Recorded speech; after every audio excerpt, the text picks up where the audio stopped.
ಗುಬ್ಬಿ ತಾಲೂಕಿನ ಇತಿಹಾಸ ಪ್ರಸಿದ್ಧ ಎಮ್ಎನ್ ಕೋಟೆ ಶ್ರೀ ಕೊಲ್ಲಾಪುರದಮ್ಮ ದೇವಿಯ ಜಾತ್ರಾ ಮಹೋತ್ಸವ ಅದ್ದೂರಿಯಾಗಿ ನಡೆದಿದೆ. ನಿನ್ನೆ ಮುಂಜಾನೆ ಅಮ್ಮನವರ ಆರತಿ ಹಾಗೂ ಅಗ್ನಿಕೊಂಡ ಸಾವಿರಾರು ಭಕ್ತರ ನಡುವೆ ವೈಭವದಿಂದ ನಡೆಯಿತು.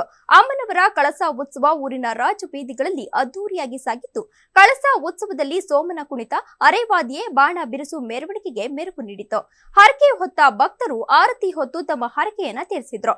ಜಾತ್ರಾ ಮಹೋತ್ಸವ ಅಂಗವಾಗಿ ಶ್ರೀ ಕೊಲ್ಲಾಪುರದಮ್ಮ ದೇವರಿಗೆ ವಿಶೇಷ ಅಲಂಕಾರವನ್ನ ಮಾಡಲಾಗಿತ್ತು. ಜಿಲ್ಲೆಯ ವಿವಿಧ ಭಾಗಗಳಿಂದ ಆಗಮಿಸಿದ ಭಕ್ತರು ಅಮ್ಮನವರ ದರ್ಶನವನ್ನ ಪಡೆದರು. ಯಾವುದೇ ಅಹಿತಕರ ನಡೆಯದಂತೆ ಚೇಳೂರು ಪೊಲೀಸರು ಸೂಕ್ತ ಬಂದೋಬಸ್ತನ್ನ ವಹಿಸಿದ್ರು.